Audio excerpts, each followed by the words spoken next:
All right, we are live. We are live. I'm coming at you with five. Welcome to another episode of G on my channel, G Boot 2786. This is Gavin Richard. Welcome to Gavin Richard Presents, guys. It's a good Monday so far. Everything is going well. I hope you all are doing well. Whoever you are, wherever you are, you make the best out of life and your day. Let's see who's in the chat room. We got a couple people, I think, coming in. Who's coming in right now? Hold on a second, guys. Yeah, just fill up. It's about to start.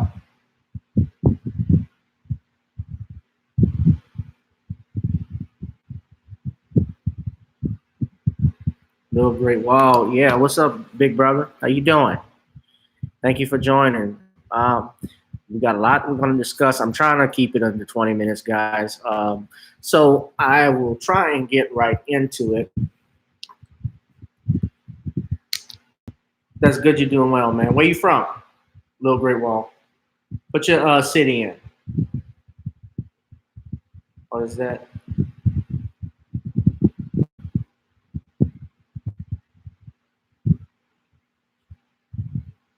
All right, so let me get started.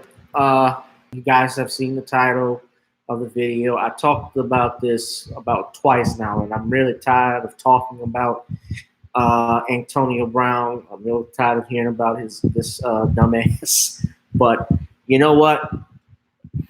I'm not gonna really dogpile on a brother like he's been getting dogpiled now. I'm not gonna do that. He has made his bed and he's got to live in it. I think he has done some dumb stuff.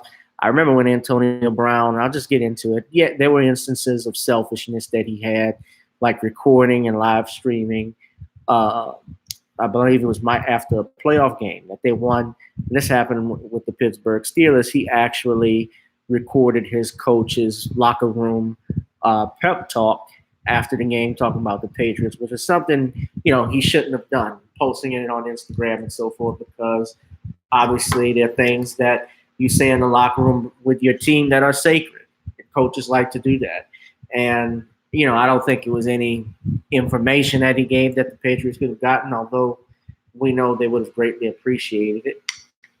That the Patriots, of course, they're known as the biggest cheaters in the world, but they get the job done. They get the Super Bowl every year. They get there. Even if they don't win the championship, the fact that they get in the Super Bowl says something about themselves. And they are the premier dynasty in the NFL at this time.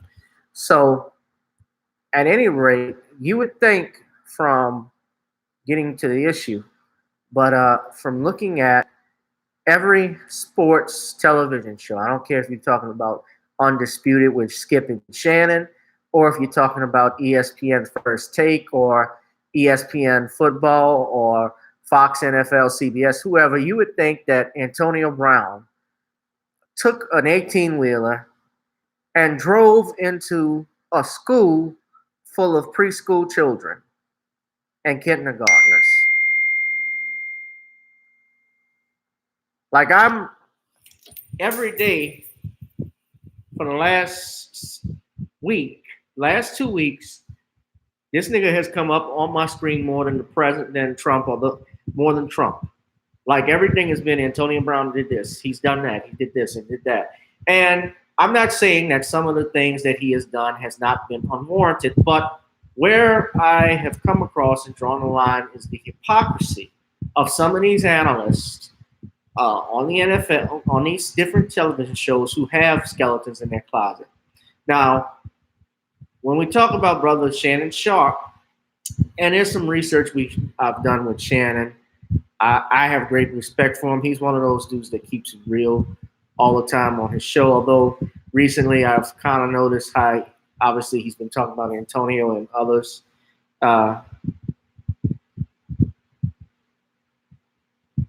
He obviously said the Patriots should cut him, and eventually the Patriots did cut him shortly after he made those statements this past Friday.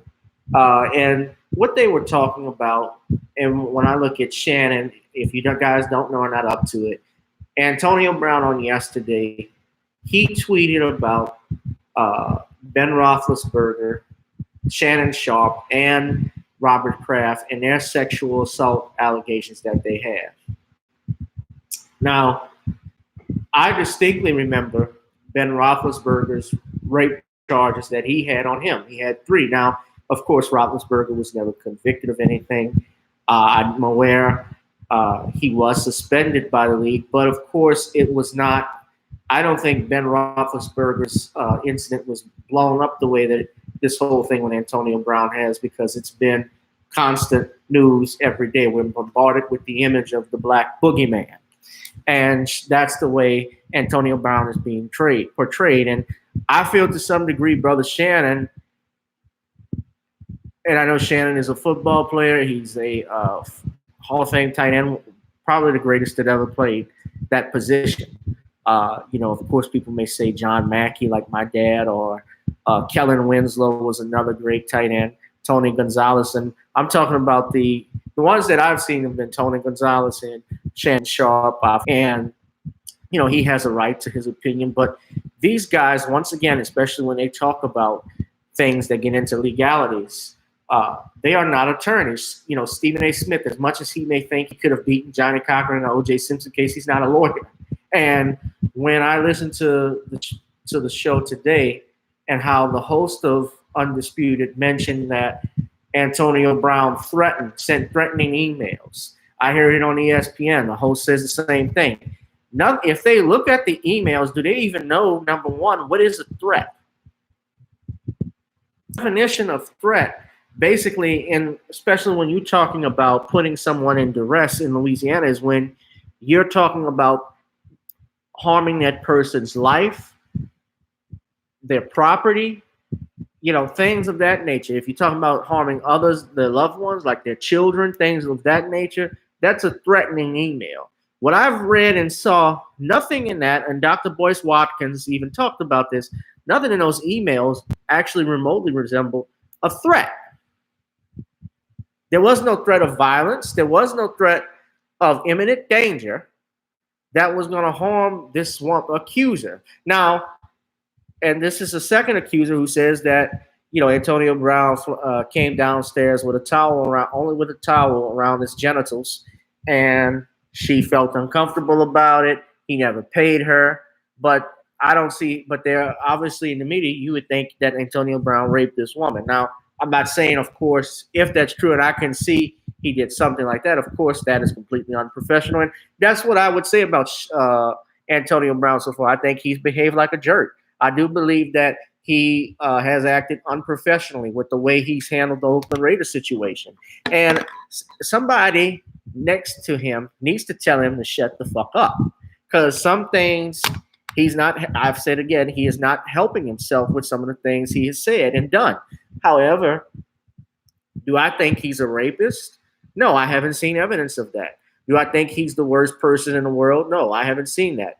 And what's interesting when I again talk about these analysts, it's not just Shannon Sharp. He was the first one. You also had an incident. I'll say this again, when Max Kellerman and Stephen A. Smith were talking about the rape lawsuit that Brittany Taylor filed on Antonio Brown. And they talked about, Max Kellerman said this, and I distinctly remember this, that Max Kellerman said that I was amazed at the lawsuit. I'm paraphrasing what he said, but I'm amazed at the amount that she's asking. She's only asking for $75,000, and Stephen A. Smith and Molly Querim Rose are saying, "Oh yeah, so she's not really interested in damages." No, that's not what it is. And I'll say this again: they're asking, and I'm reading this right now. This is what the paragraph said. It's page 2 of the complaint. You can find it on ESPN. Jurisdiction and venue, and under that it says. This is paragraph 11. This court has original jurisdiction under 29 U.S.C. 1332, statute 1332, because there is diversity between the parties and the amount of controversy exceeds $75,000. What that means, guys, is that in law, this is why you have to have an attorney there, ESPN and Fox Sports, when you guys want to get into legalities and call people or insinuate things that would lead people to be, criminals, have an attorney there that knows the law. And I know you guys, with all the money you have, you can afford one. Hell, I saw you put one and who spoke on First Take when this news broke out. It was a brother. And if you listen to him, or if you guys had him on there, you would know that in order to get diversity jurisdiction, listen now, in order to sue someone in federal court, it has to either arise under a federal law, and if it's diversity jurisdiction, meaning that it's two parties from two different states, the amount in controversy has to be over $75,000. Yeah, Little Great Wall, that's correct. That's what that meant. It does not mean she just wants $75,000 in damages. So quit trying to be attorneys and actually hire some people on there that will tell you what the right thing to say and what really is going on. Because when you have a platform like an ESPN, like a First Take, like a Undisputed, and you get into things, that's correct. She rags for money before, and they never disclosed that. Now, what they have done on Fox Sports, though, I did see they don't even, Shannon and Skip, and I'll just say this to their credit, they don't talk about, they're not bringing up the Brittany Taylor incident as it relates to Antonio's behavior, and that's fine. But still, it's hard for the public not to see that because it's been so inundated, and it's been this whole Antonio Brown story. We have been saturated with it from everywhere, even on evening news here locally. They talked about it on CBS. They talked about it on NBC, everywhere. The nightly news with Lester Holt. They talked about it. CBS talked about it on the evening news. So we hear those things, and when people keep hearing about it more and more often, he's in the news for this, for that, not showing up for practice, showing up for practice in a hot air balloon, having issues with his helmet, calling the general manager a cracker, there's fighting things that goes on. That stuff, yeah, I agree. That shows he's selfish. But I look at it, and it's funny because I just saw a clip and I posted it in my description. Randy Moss talking about how bad and frustrating it is that Antonio Brown is doing this. And Randy Moss was one of the most selfish players that I can even remember. Randy Moss had been accused of running a woman over with his car over a traffic ticket. I'll never forget something like that. And I'm not trying to shame the brother. I respect Randy Moss. He was a bad dude, bad player. I remember when he would, he taunted the fans a lot. He was, outstanding player, but he had issues. A lot of people didn't like things he did. A traffic control officer, noticing that what he was about to do, he made an illegal turn. Eyewitness accounts differ, but Moss did not comply with the officer's order, and she was bumped by his vehicle and fell to the ground. Now, I don't know all of the he's had dating violence allegations. I mean, Shannon Sharp, he's been accused of sexual assault. Jimmy Johnson said on Fox Sports that he would never touch this guy, referring to Antonio Brown, but he had Michael Irvin, and Michael Irvin, we know his history. He had drug problems. He had sexual abuse allegations, although I believe those were proven to be false. He did have an incident where he stabbed a man, his teammate, Everett McClure, with scissors. And let's also keep it real. Let's not just look at the players. Let's look at the owners that have been in trouble with some shit. Robert Kraft, who owns the Patriots, he was caught in a massage parlor with sex trafficking issues. Jim Irsay, the CEO and owner of the Indianapolis Colts, he had a DUI recently. Drug problems. So we can go on with this stuff. Nobody is perfect. People in glass houses that live in glass houses, they shouldn't throw stones. Now, I'm not saying Antonio is right in what he's did, and I'm not defending, obviously, any behavior that is inappropriate. That's unprofessional. I feel that he has acted in an unprofessional manner. And, yeah, turning down $30 million, you lose $5 million on your day off on Monday. Something is wrong with that. But I'm not going to keep dogpiling on the man. I've seen enough. And those guys, those brothers, they should just understand. And I'm saying this out of love to Randy Moss, to Shannon, to anyone else that's criticizing Antonio. You guys were in his shoes at one point, and very well, had social media been there, I'm sure you guys would be using social media to talk trash. You guys could have been in his shoes, and they could have done the same thing to you. That's all I'm saying. I'm not trying to be disrespectful. I wasn't bringing up your past to shame you, because hey, I'm not proud of. But, and yeah, he's done some, and he's going through it right now. He might have mental issues. He might have CTE. I've seen some hits that Antonio Brown has taken away. He's been knocked out of the game. Maybe that might be it. I don't know. I'm just guessing, but this whole dogpiling, this saturated stuff. The other things we can talk about. I know you're a sports show, football, but talk about the upcoming games. Who's going to do this? Who's going to do that? And it is a hot topic, but let's just be real here and let's be fair. I remember what they did with Terrell Owens. Hell, I remember what they did with Chad Ochocinco. With Chad Johnson, when he was in that courtroom, he got his charge dismissed or a plea deal, and the judge got mad because he slapped his lawyer on the behind, and her deputy started laughing, and she decided to make an example out of him and threw him in jail for a week.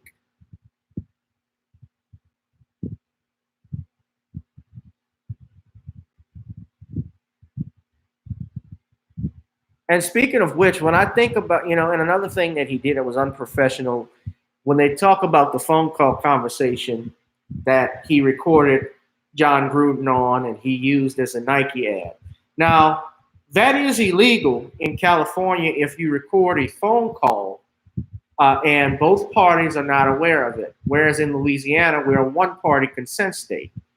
But what was funny, and I'm thinking about this, is if it was illegal that was used, that he recorded that, how did Nike get the video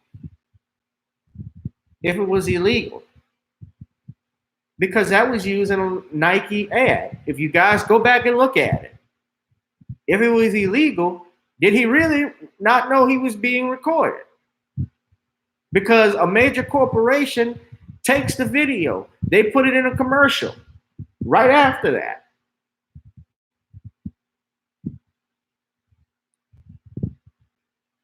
Don't you think that's interesting?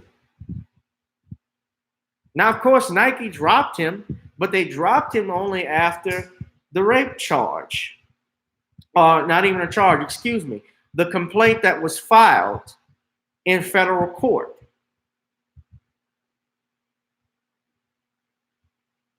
That complaint was filed. Once it was filed, he lost his endorsements with Pepsi. He lost his endorsements with Nike. I found that to be interesting.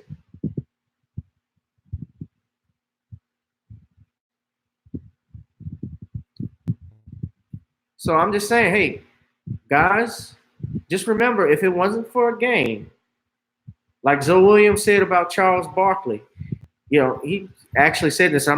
Charles Barkley is a big dumb nigger. That's Zoe Williams' words, and he was saying that. This was on the 5150 show because Charles made some comments about police officers not trying to be out. We're not out there trying to harass blacks. It's ridiculous. Charles has always stuck his foot in his mouth by saying dumb shit. It's like Tariq Nasheed said, they go find these big coons to speak on behalf of black people, and they want them to regurgitate and say the things they can't say, because if it comes out, they're racist. But when they get a black person to do it, then it removes that sting of racism. But some of us who can see through it, we're smart enough to see who the people are that they're just playing with this shit, like a Candace Owens or a Larry Elder, people like that.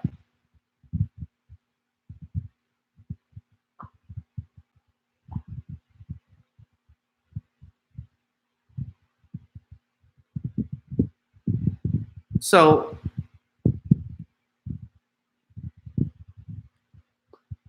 I'm just thinking about that, guys. Just be mindful of this stuff when you hear about Antonio Brown. Boyce Watkins says, is he the next Bill Cosby? He very well may have a charge come on him next week for something. I don't know. It's possible. I don't put anything behind, past the media. I don't put anything in this era of Me Too that we live in. But I asked the reporters, I asked the people who have the TV shows that have a platform, because this is the only platform I have, which is to be with you guys, and I love being with y'all.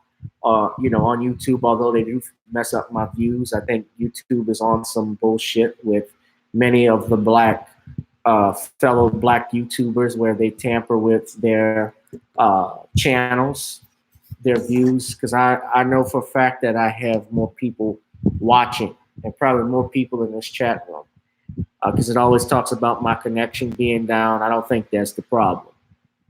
We got 5 other people in the chat room. Put something in the chat box. Tell me who you are. And please support the channel. Donate. My email, gavin.grich1@gmail.com. That's Google Pay, Cash App, Gavin Richard ESQ. Y'all support, please. So anyway, next thing I want to talk about, that was all I have on Antonio Brown. But, the Emmys were last night, and like I do with most award shows, I did not watch it, because award shows really are not that great. There's always an agenda that they push, whether people want to believe it or not. And, and people have a right to promote what they want. They have absolutely have a First Amendment right, but I have a First Amendment right not to watch. And the Emmy Awards is in continued steady decline, according to NBC News. It hit a record low. It dropped below 10 million people, a plunge of 32% from last year's ceremony, according to Nielsen data shared by Fox. The ceremony was only watched by around 6.9 million people. They ditched the host this year and also went up against Sunday Night Football on NBC.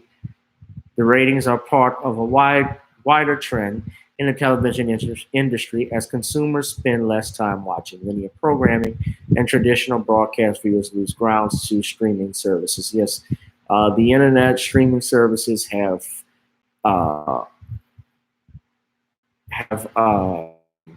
fallen out, and have basically ran amok with the original 3, the NBC, the CBS, and Fox. They're not, I won't say that it's not as important, but their viewership obviously most of their viewership has been taken away because most people have other options. And of course, at this telecast, I'm reading here on NBC, Patricia Arquette's calls for transgender rights and Michelle Williams' appeals for pay equity in Hollywood also got an attention after the show. And that's another thing another reason for the decline is that these television shows and networks promote, and it was clear from what I was reading on Twitter last night, they push a gay agenda, a homosexual agenda, transgender, it's LGBT or LGBTQI, or I believe that's the acronym. There's probably more. I think someone told me there's like 20 to 25 other alphabets that they use. Excuse me. And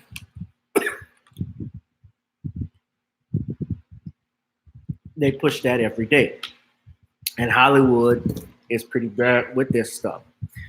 So yesterday they had Billy Porter, the first openly gay man, and this is here on the telecast, to nab the Best Drama Actor award.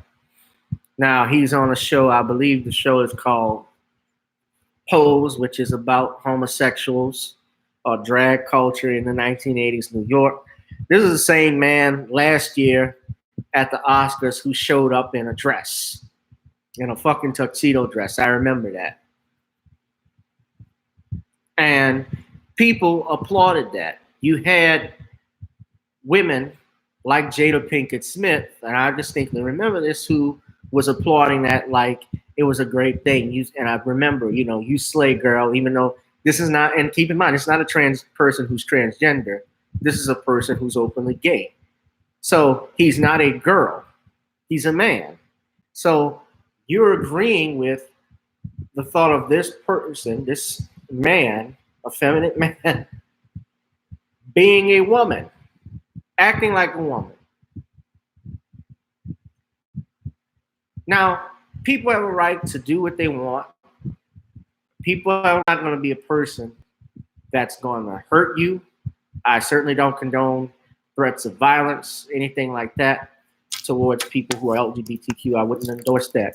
However, what I do not endorse is that you try to force it on me or anyone else where if you disagree with them, if you don't support the same things that they believe in, that you would call me a bigot and a hater. Or you try to force it even upon children now, where you're trying to teach it that this is no different than a heterosexual relationship or anything else, when science clearly says otherwise.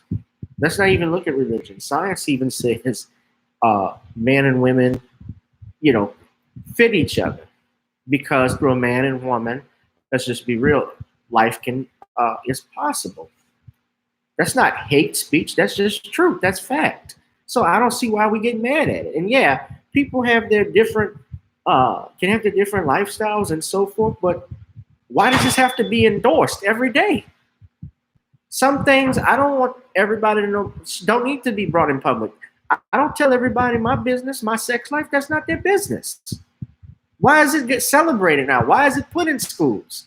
Why is there a drag queen reading program in libraries?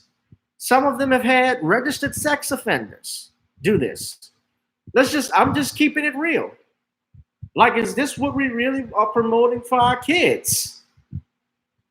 Is this what we want to show? And people, and look, if I lose a subscriber, if I lose a client because I'm saying what I know is the truth, then you know what? So be it.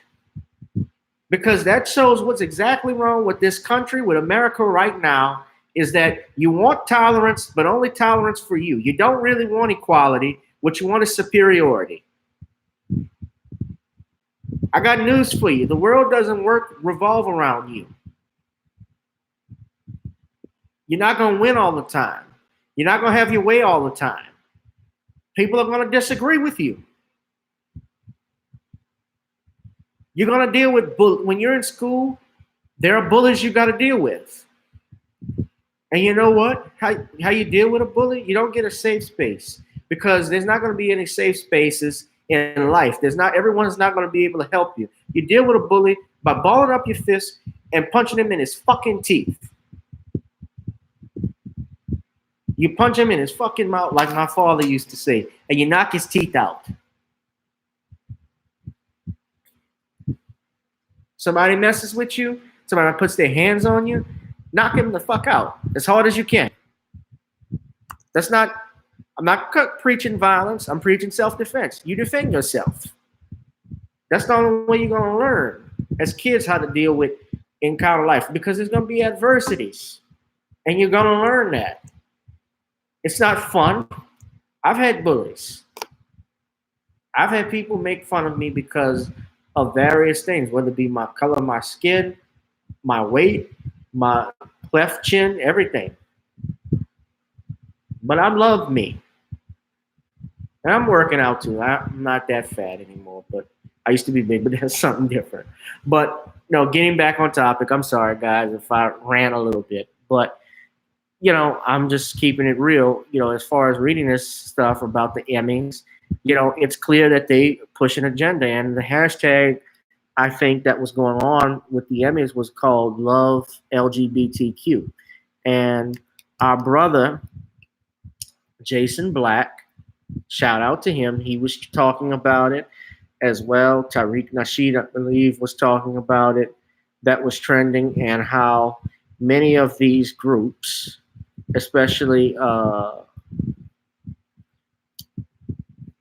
he talks about immigrant groups as well, but these groups will not and do not stand or will not support Black Americans when we are in trouble.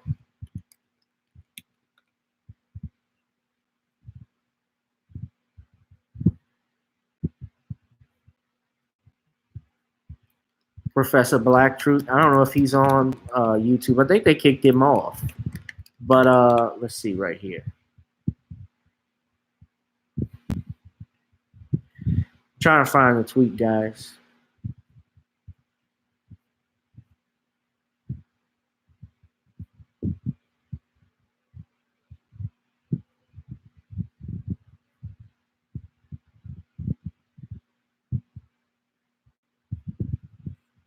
I just want to share this with you, but I'm trying to see.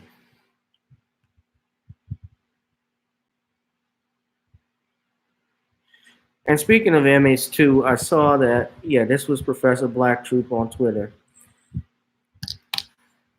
but I'm trying to get the Twitter.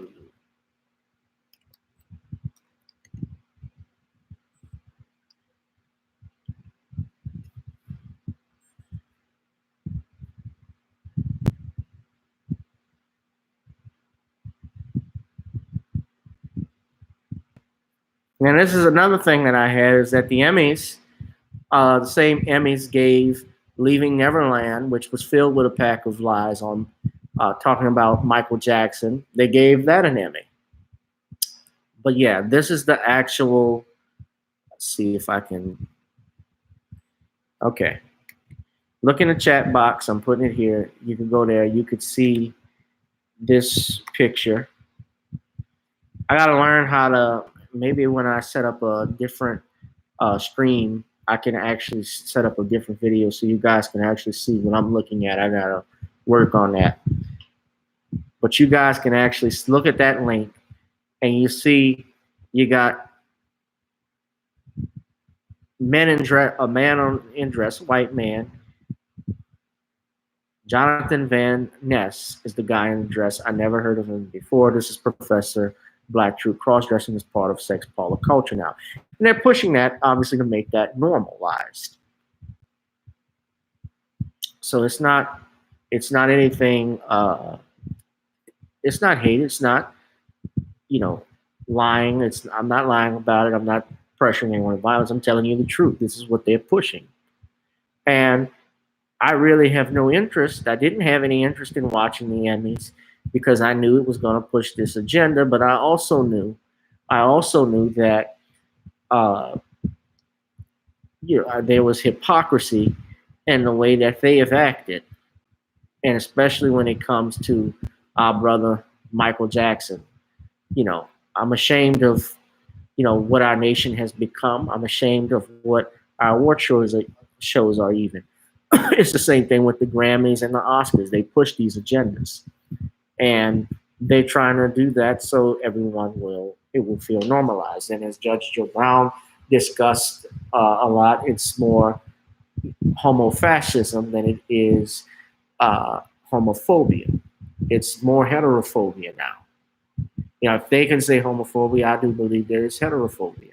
And yeah, I do believe that there are people, not all of them, that want this to eclipse heterosexuality. There are some, people that have expressed that.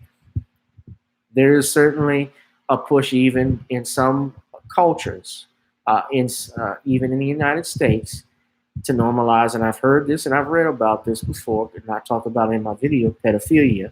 They're trying to eventually push that to be normalized. Now, just to be clear, because I don't want anyone to associate me talking about homosexuality, that I think all gay people are pedophiles. I want to be clear that is not what I have said. I am not saying that. But I do know that if we normalize sexual lifestyle, even as it deviates from the traditional lifestyle, the only lifestyle that's recognized through nature, then what about the other lifestyles, the other orientations that we have?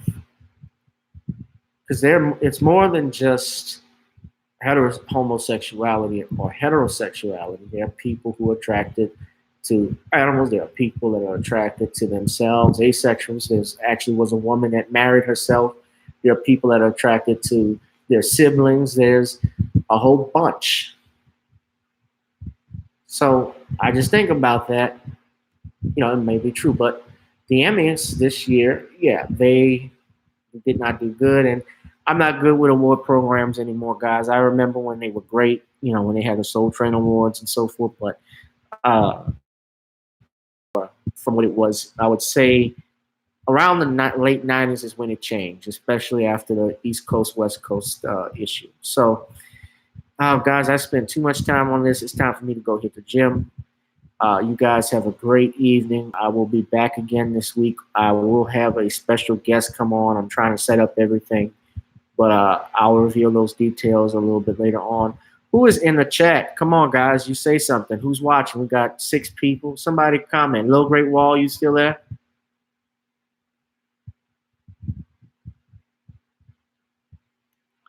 See, I like to know who's watching. Some people don't want us. Some people won't say anything.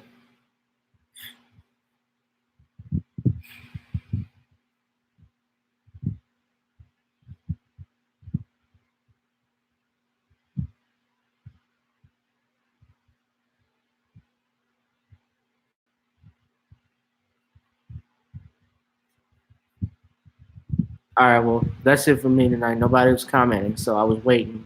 You guys have a good night. I love y'all. Be blessed. Be safe. Whatever you do tonight. Peace, guys.